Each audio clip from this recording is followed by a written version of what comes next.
Welcome to the conversation part of the Upper Bowl podcast. We have it's usually check-in time because every casual NHL fan usually checks these standings out right now. We have from 98.5 The Sports Hub. He is a recurring guest of the pod. He is one of the main producers for the Felger and Mazz show. He does not get to answer the 10 questions, but he should know. Kevin Maggiore, welcome back to the podcast. And I got to ask, how much fun is the Bruins right now? Because they are actually winning under Marco Sturm. How you doing, by the way? I'm doing good. Good. Thanks for having me on again. Yeah, I mean, they've been. It's tough for me to admit because I'm a root. No, I'm not. I don't say tough. I am rooting for the tank, but they're a fun team to pay attention to. They are a team that, to me, I've found 23, 24 games into the year is likable. Is that a first, by the way, in Bruins history, or is that a bad? I've had likable teams before. I don't know where they're going. There's a couple things that maybe you've had likable teams that actually had long playoff aspirations. Yeah. This one doesn't really have that, I don't think. But it could be the start of what becomes a likable team with long playoff run aspirations. Which will be very good because right now the Atlantic Division is a complete shit show. I will say this for sure. I've never seen a division from top to bottom like 6 points separates everybody. So which is crazy. Have you ever seen a division like this before? Anyways, would you say? I mean, not like going in like where we are in the season now, a quarter of the way through, right? You see it early on, 10 games in, and everybody's bunched up, but to be 22, 23, 24 games into a season for all the teams and to have it, really 6 or 7 points separating first from last. I don't recall seeing that anytime in really recent history. I think the Metro is kind of set up like that too right now, like both of the Eastern Conference divisions. But it's been crazy, like to see those divisions like that, the way they are. Yeah, especially like when you look at the Atlantic, as we're recording this on a Wednesday, right before Thanksgiving, by the way. You have Tampa 1, Detroit 2, Ottawa 3. 4 is your Boston Bruins. They are literally 2 points out from first place. Anyways, it is. I like to say this. I've never seen the Atlantic Division like this, and I kind of like this parity actually because it makes the division fun, and it means like every game counts as a playoff game. I like to say. Yeah, and I think going into the year, there were maybe favorites in the division. Obviously, Florida, the two-time defending champs, were going to be the heavy favorites. They lose one of the best players in the world. They haven't played all season with one of their best players in Matthew Tkachuk. They also lost Kulikov for a long time on the blue line. Like, they've had a lot of injuries, so I think they would have been going into the season, if Barkov was healthy, you probably would have had them as the very much front runner. And then kind of a lot of parity behind that. Or, Tampa to me was always going to be really good. I didn't know how regular season wise they were going to be able to separate themselves from the pack. And then, I don't know, Toronto to me got worse last summer. I agree. And Montreal and Ottawa made jumps last year, but I didn't know how big of jumps it was going to be. The Bruins did everything they could to be kind of where they are. They got to 13-11, not a way I thought they were going to get to 13-11, but beyond that, I felt after that top team in Florida prior to the injuries, now they slipped back a little bit, and then maybe Tampa. Everything else was going to be really bunched up in that division, minus Buffalo. Yeah, Buffalo. I think we had the conversation about Buffalo. What do we do with Buffalo, anyways? Do we blow up the franchise? Do we make the Pagula sell it? You think? You just kind of let them be.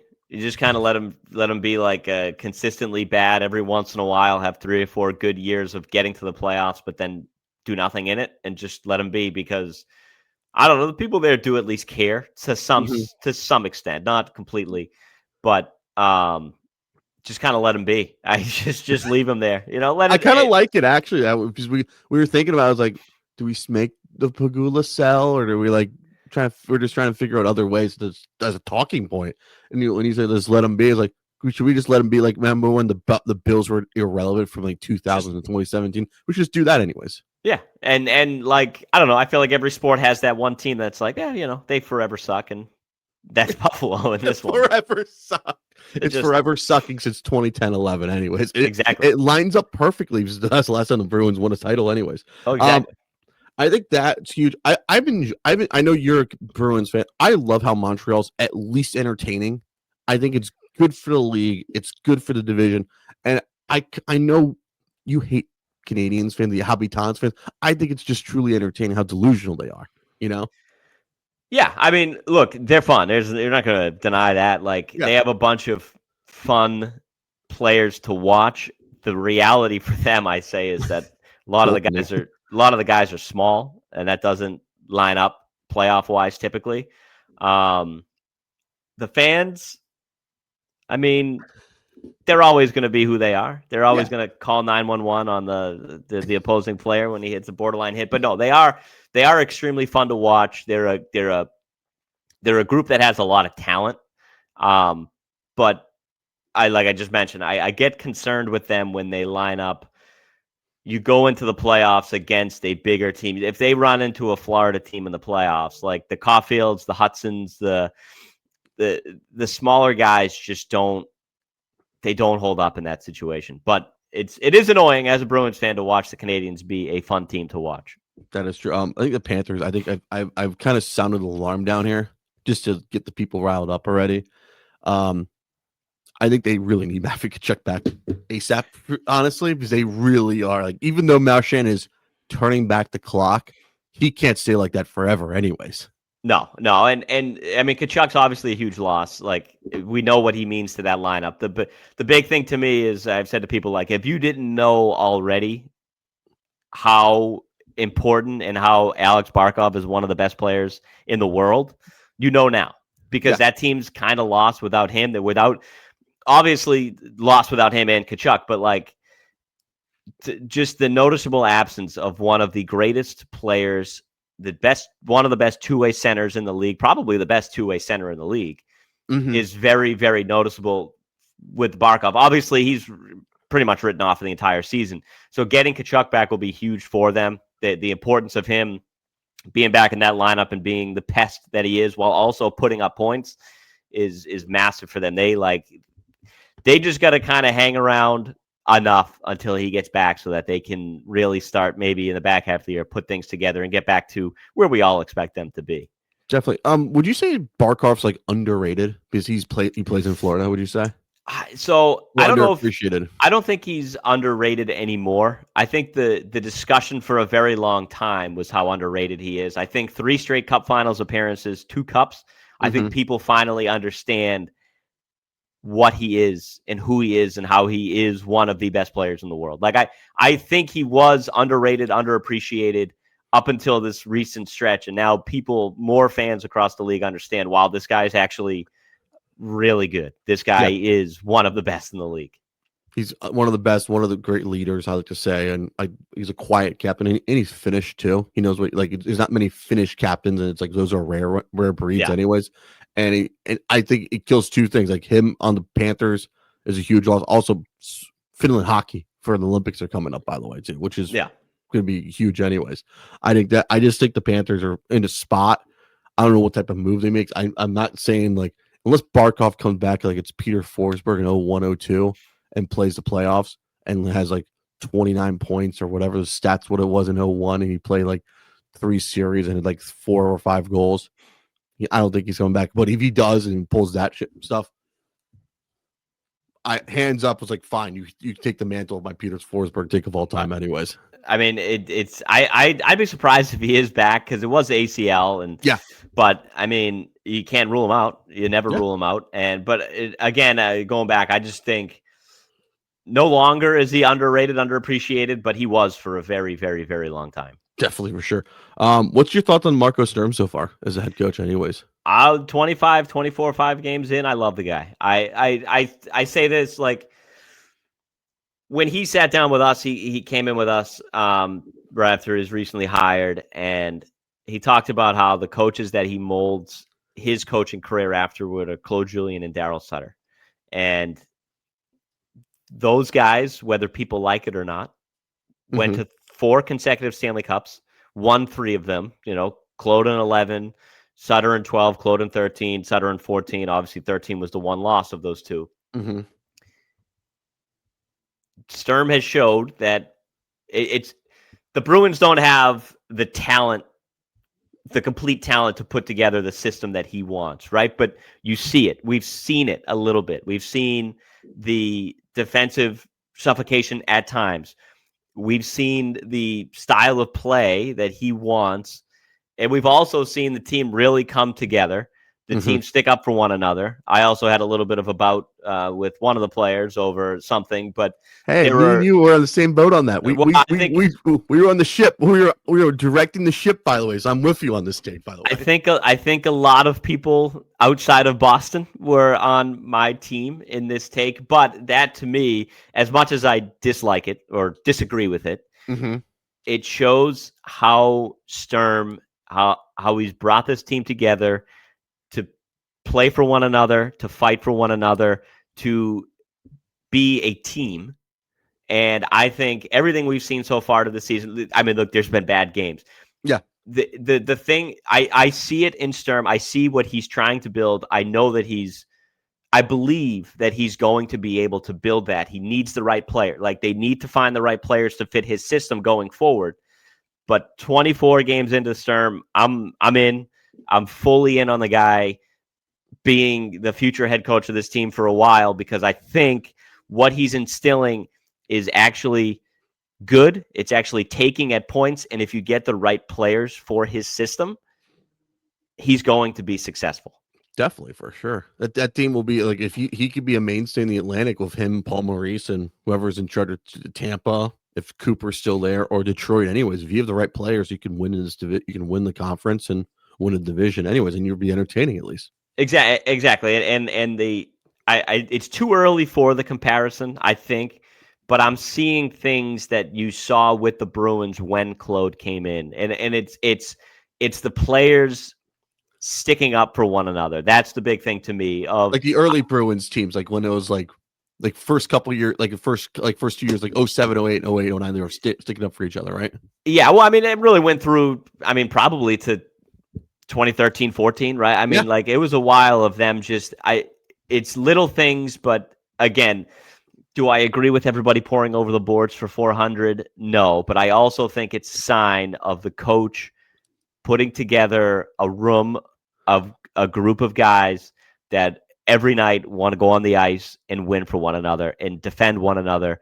And that's kind of what we saw with Claude. Like, when he came in, the team started to turn around. They were obviously it helps to have players that are tough. Chara, Thornton, Lucic, like, all those guys were tough, and they have it. Like, look, I'm not putting Zadorov and Chara on the same level, because that would be ridiculous. But Zadorov he's going to stick up for his teammates. He's going to be out there. Janot, Kastelik, like, all these guys are sticking up for one another, and it's just little things that they don't have all the talent yet for it. Like, they've lost a couple of games because they just don't have the talent, and especially with the injuries, like.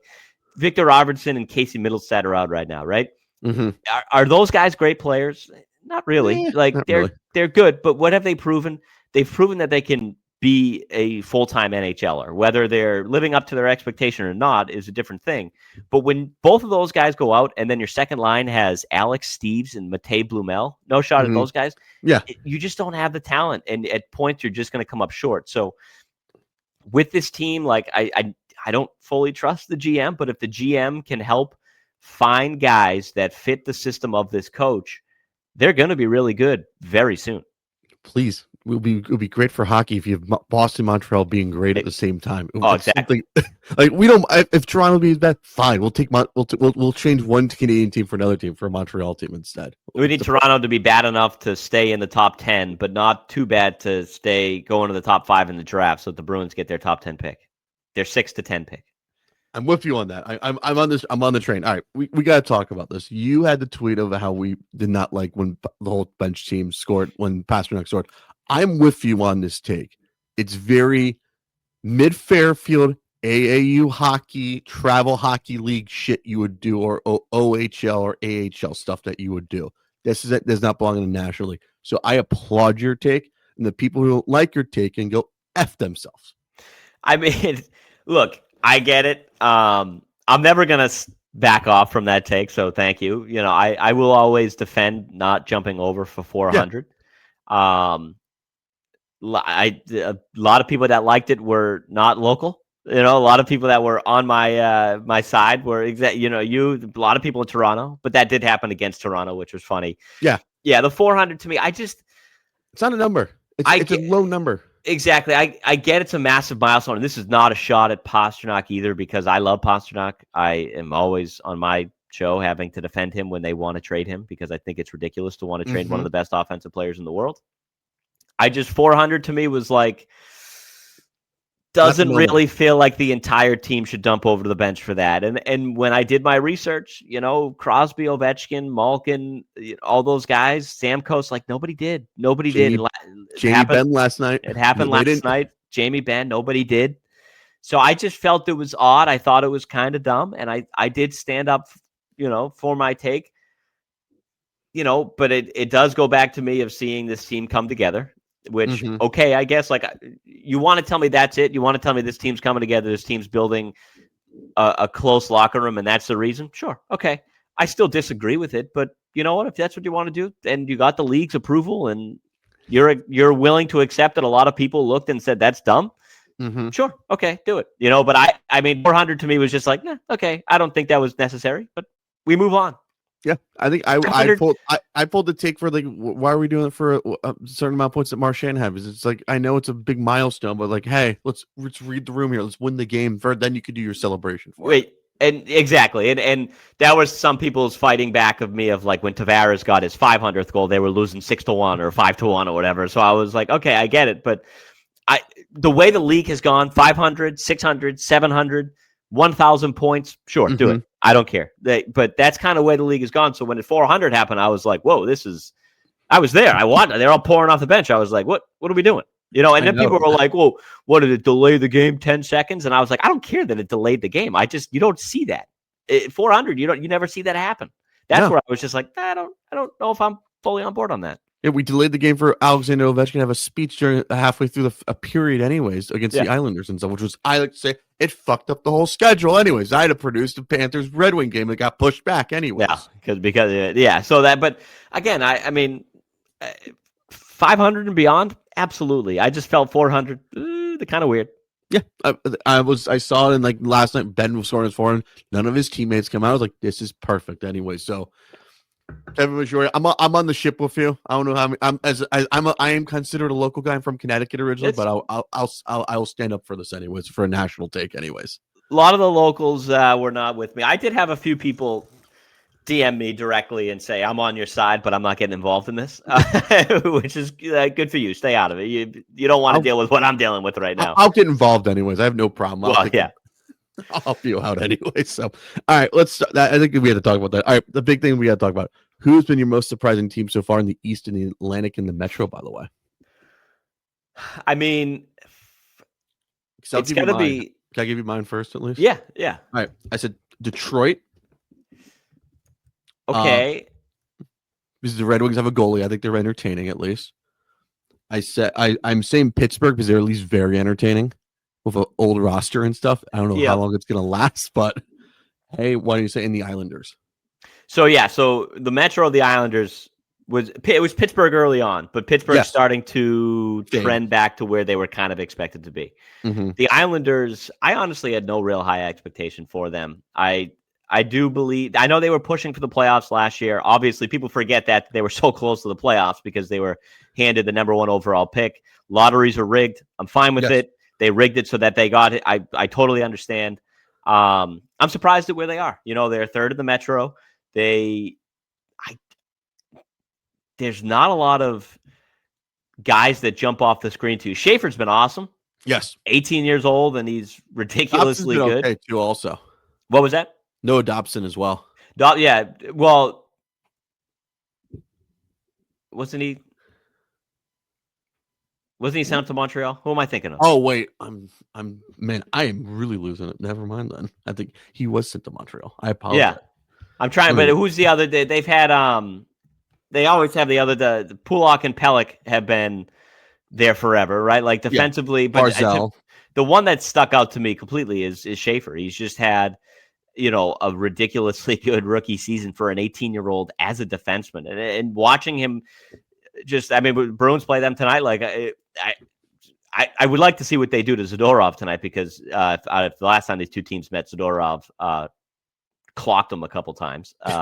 Yes, he did. But he's been tremendously fun to watch. They've been like the big surprise to me in the Metro. The East, I mean, the Atlantic, I did Bruins over Detroit. I thought Detroit had a little bit more. I know the goaltending's been better for them. Absolutely. Going in, I thought Detroit had a little bit higher of an expectation, and I maybe wouldn't expect them to be second in the division. But the Bruins, to me, the surprising thing to the Bruins to me is that I kind of expected them to be where they are around here, around 500. They're 2 games over 500 right now. But it's how they got there to me. They started 3-0, then they lost 6 in a row, and then they won 8 of 9 or whatever the hell it was, and then they've hit a little bit of a bump.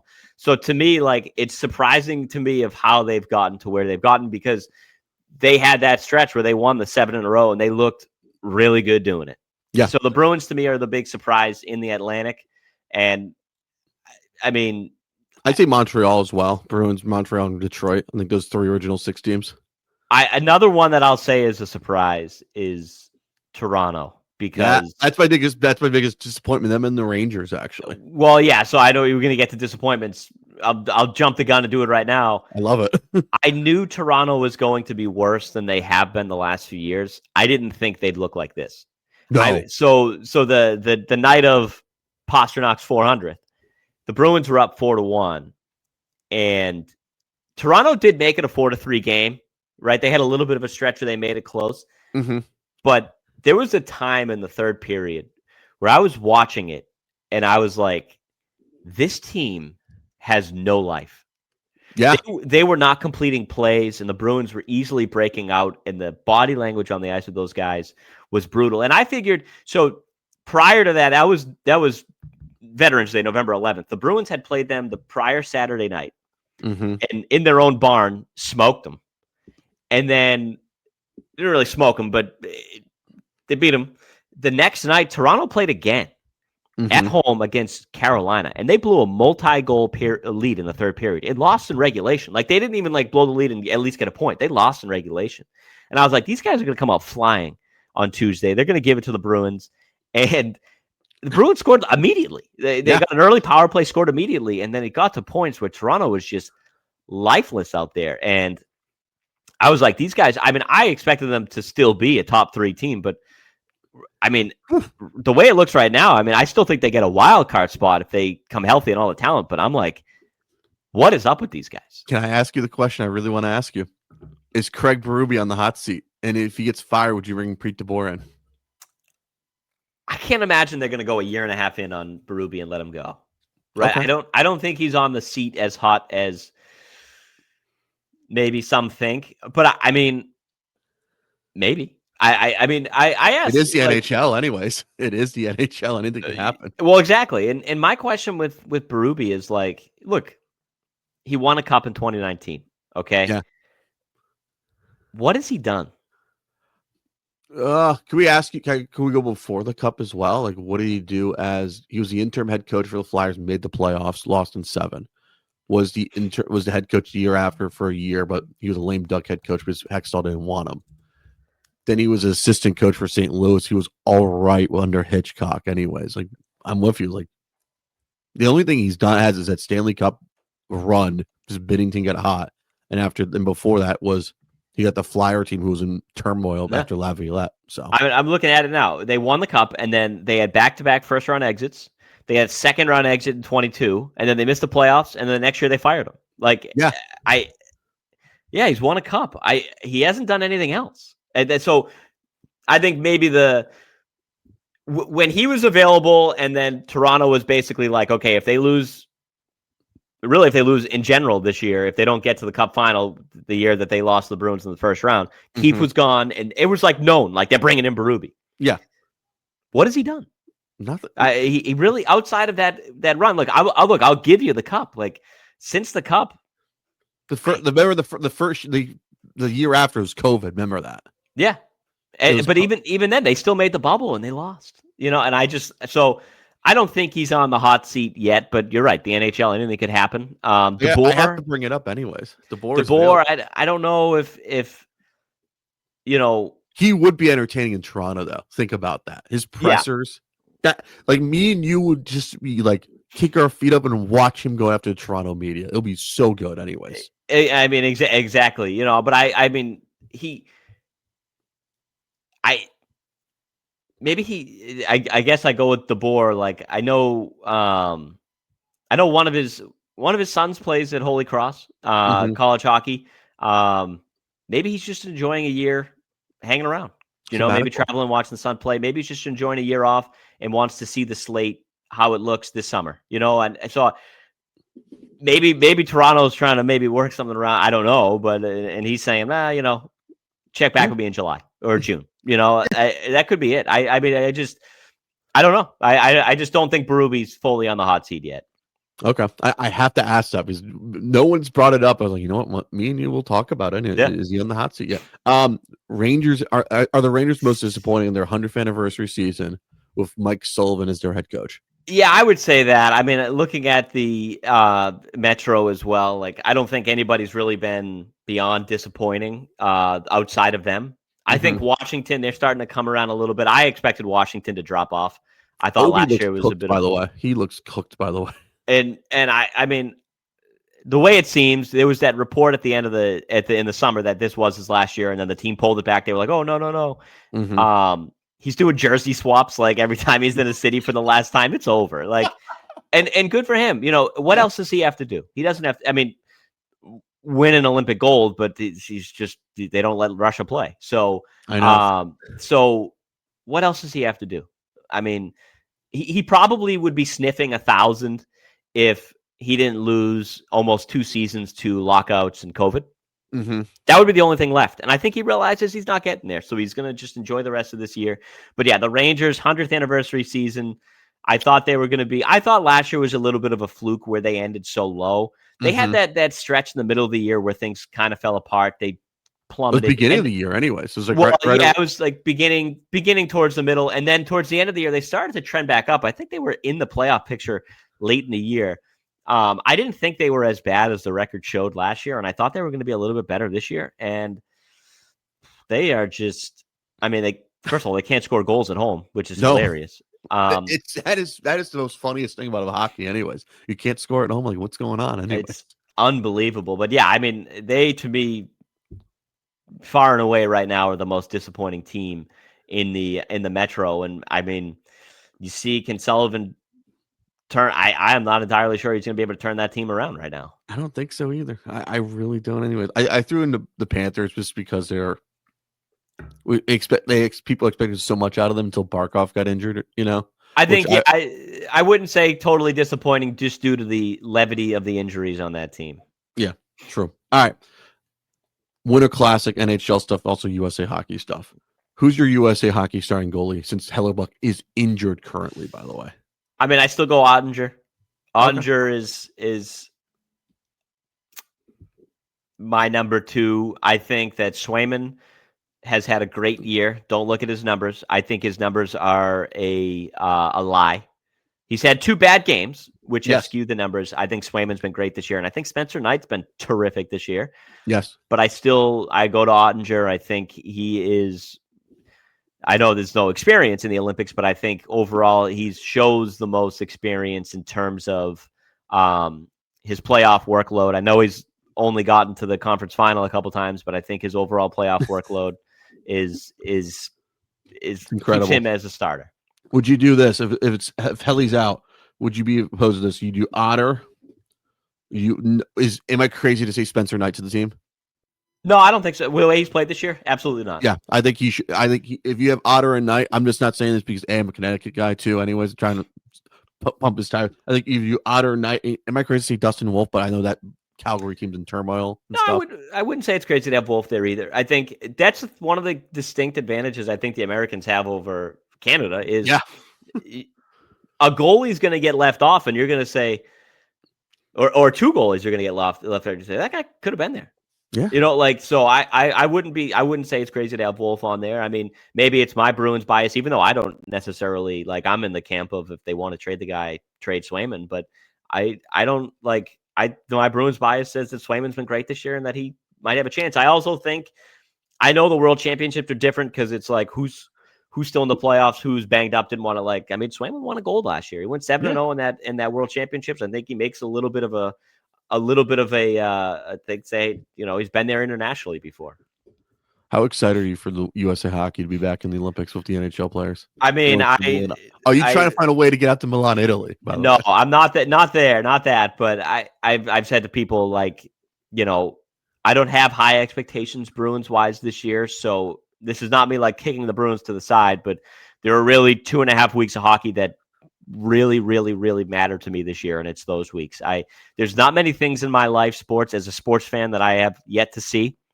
This is, an Olympic gold medal for the men's hockey team is one of the 2 things that are still on my list. Mm-hmm. And so this year is extremely, extremely, extremely important to me.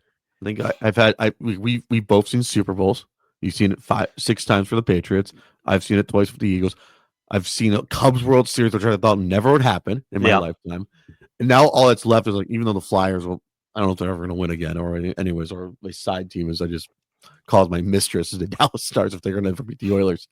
Well, if USA Hockey could win a gold medal, people go crazy. And I think the big thing I've said down here is if Kachuk's on the team, all the bars are going to be filled up down in Fort Lauderdale Beach. Oh, yeah. Getting ready to party at least. And I think American hockey fans want it too. I think we're still hurt from last year, even though last year wasn't the level, the level of a Olympic gold, but we're still hurt from last year. And I think a lot of American fans are going to be rallied around this team this year. Definitely, for sure. And plus, I don't know if it happened a lot down up north. You probably had the USA Canada game and all the US games on the sound. Did you guys do that at all? Because down here, yes, they did for the Canada game, the final game at least. Yeah, and that brought people in anyways. I just think how that brought hockey to a new level and got a new audience was huge anyways. Oh God, yeah. I mean, I don't think they expected last year's tournament to be as successful as it was, and it was really everything that was involved with that really leveled up the game. Do you think could we officially say we can scrap the All-Star game for life now? I mean, I wish. I still think they want to do it. I think we're only going to see it so obviously we have the Olympics this year. Mm-hmm. There'll be an All-Star game next year, and then it'll be the World Cup, All-Star game, Olympics. So I don't think we're going to get fully rid of it, but I think it'll be every other year now. And I think it's good. I don't want to see it. This is what I would want. Remember back in the early 2000s, you had North America versus the world. So just do that. I've always thought that if you change it every year, it'll keep. So North America versus the world 1 year, right? Let's go back to when they were doing it every year. North America versus the world 1 year, Eastern Conference, Western Conference another year. Yep. The 3-on-3 style, the third year, right? We're within the divisions. Yes. And then a fourth year where, do you remember when they did the draft? They did the draft. Yes, I remember that. The fourth year, do a 3-on-3 tournament again, but have 4 captains and draft everybody. I love that. Yeah. Change the format every year. I think that maybe keeps people in a little bit more. Yeah. But yeah, I think the basic Eastern, Western every once in a while, but also a North America versus the world. Just if you change the format up every year and you're not seeing you get to the point where you see North America versus the world now once every 10 years or something, and 3-on-3, it might get people a little bit more into it. Yeah, I'm for that anyway. I always liked that format a little more. It was right before the Olympics anyways. They did it in 2002, and I was like, this is perfect anyways. And you see Team Canada try to figure out their lines and stuff. So I was like, this is kind of at least be fun. Or you even do a 3-on-3, but North America versus the world, or a USA team, a Canada team, and then you find a Russia. Trying to think of maybe a Scandinavia team, and then Russia and the rest of Europe. Just change it up in some sense of not putting out the same product every year. Definitely, for sure. Are you excited for the? This is the one question I got. Me and you, since we both have to stream or we have to pay for cable. Are we worried that we won't be able to find the USA Hockey game immediately over the air television? I don't think so. I think that the Olympics is going to be easy to find out there. I don't think they'll ever make the Olympics tough to find. So I think we'll be in good shape of finding the games. Okay, I gotta make sure we ask them, because there's Summer Olympics. It was impossible sometimes, anyways. Okay, yeah, maybe. So, but I still think we're going to be fine. I think it's going to be the hockey's going to be on reasonable channels for us to all find. Okay, that's good. All right, NHL stuff. How excited are you for the Winter Classic and Stadium Series being in Stadium Series in Tampa this year and Miami? Are you going to go to the Stadium Series in Tampa? I got to ask. Yes, I will be there. I will Okay. be down there. With it's my normal trip every year. We go to a different city, and we're heading to Tampa. Okay. So I'm excited for that one. Um, I mean, both from the Winter Classic as well. I maybe am not as excited for Winter Classics anymore as I was 10, 15 years ago, but Yeah. I'm interested to see the Florida product. I think people are a little. I still think there will be a little bit of an ice issue, right? But I don't think people fully understand how the ice is made. Hmm. Um, they wouldn't do it in these. They had a game in LA 10 years ago. Yeah. Like they wouldn't do it in these markets if they didn't know how to make the ice properly to withstand the heat, right? It's the way they make the ice, the way they do it. It's going to be fine. It's going to be fine. It's going to be fun. I'll be interested to see how it looks. The whole Florida scene. What do they do in the field? What do they do everywhere to like pump it up? And will the crowd be? They play in New York, right? So Yeah. a lot of New Yorkers are going to travel down there, especially New Year's is on a Friday this year, right? So It's the day after New Year's. It's New Year's that's Eve. right. They're doing it on Friday because there's a college football Orange Bowl. That's right. It's gonna be a mess down there, anyways. So yeah, but even then, so yeah, New Year's is a Thursday. The game's a Friday. A lot of New Yorkers are going to go down there because you're going to go to the game Friday. Maybe you stay Saturday, fly home Sunday. Like but I think I'm excited to see how the Florida product looks. I'm also, I'm excited for the Tampa one as well. That one's going to be jammed in between the conference championships and the Super Bowl. It's the weekend between the conference championships and the Super Bowl, so they should have kind of a lot of the audience. Yeah. And the Bruins have been a little bit better than expected, so it could be. I don't know. I mean, I lived the 2016 Winter Classic where the Bruins sucked and the Canadians were good. It was a fight. It was a blowout. It was brutal. I think the game could be a little bit better than expected. I'm excited to see these games out in Florida and see how the product is. I just don't want anything like what we had in Lake Tahoe. We had ice problems, anyways. Well, that one I think they were a little. They didn't plan enough in terms of the start time of the game with the sun. Yeah. So I still think that the start time, at least of the Stadium Series game, is still TBA. Like they're trying to decide, like weather-wise, what time, sun-wise, how are we going to get the best product? Definitely, for sure. What are your thoughts on the Winter Classic jerseys? Do you like either one of them? So I think I'm in the. I don't want to say I'm in the minority of. I love the Rangers ones. Okay. I love their alternates they're using this year for the Centennial, and this one's also kind of like a away version. Exactly, and I love the Rangers one. The Panthers one I don't love, I don't hate. I get some of the meaning behind it, right? One of what was it? The shoulder patch throws back to like one of the former teams that were down in that area. Like I understand why they went with the look they went with. I don't love it, but I don't hate it. Like I'm very indifferent on that. But the Rangers, if I had to choose one of the two, it's the Rangers one, and it's not close. Panther one's okay. Ranger one looks okay. Let me see the Stadium Series, and I'll make my final call. Anyways, well, I'm excited for those ones. Yeah, definitely. Do you like how Fanatics has done a good job this year, or they've been blah to you? They've been good so far. Good so far. I'm getting nervous of when they stop using like the Adidas format, because I knew there was a thing where it was going to be a couple years they were using the Adidas format, then they were going to go on their own. That's what I'm nervous about. So right now they've been good. That is why I don't want to buy a Fanatics jersey. I'm going straight the vintage route. Anyways, that's what I'm doing now. A couple of ones I've gotten have been really good. I'll admit that. But again, they're still kind of using that Adidas format. So give me a little bit of time. What's been your fit? Do you like how the Wild went back to their throwback unis at least? Yes, and I think they should go for those forever because those are a much better look than or at least the color scheme than the current scheme. Yes, I agree totally. And do you like the Dallas Stars bringing back their 90s version? But I don't like I personally don't like it, by the way. So again, I'm indifferent on it. I don't hate it. I think there was a lot of negative reviews on it yesterday when it came out. I don't love it. I'll tell you that. Okay. I don't love it. I'm indifferent on it. I think the colors with it That's my problem. it doesn't feel right. If that makes sense. But yeah, I'm indifferent on it. I don't have a love-hate relationship, but if I had to choose, if I was leaning one way or the other, it'd be on the bad side. Yes, I'm on that side. Like, I don't like it. I'm not going to buy one, anyways. I know that. Yeah, that was not a very positive review from a lot of people on the internet yesterday when that came out. Like, can we just make it simple for real? Like, can we just keep it to this color? Like, Exactly. I know we don't like gold anymore. Gallardi, just make it happen. Your thoughts on the outdoor game for Stadium Series going to Jerry World next year, by the way? Well, I mean, it's interesting. It's definitely it's a big barn. They're gonna pack the people in. That we were doing a little talk off the air, like, got to keep the roof open.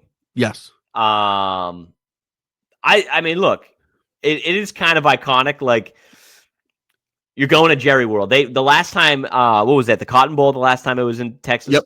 So you're going to Jerry World. Like, everybody knows Jerry Jones. Everybody knows the Dallas Cowboys. Like, everybody knows them. So to have a game there is going to be really interesting, really awesome.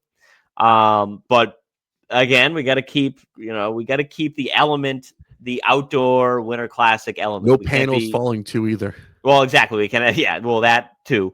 But yeah, we need the outdoor element, the Winter Classic element to remain.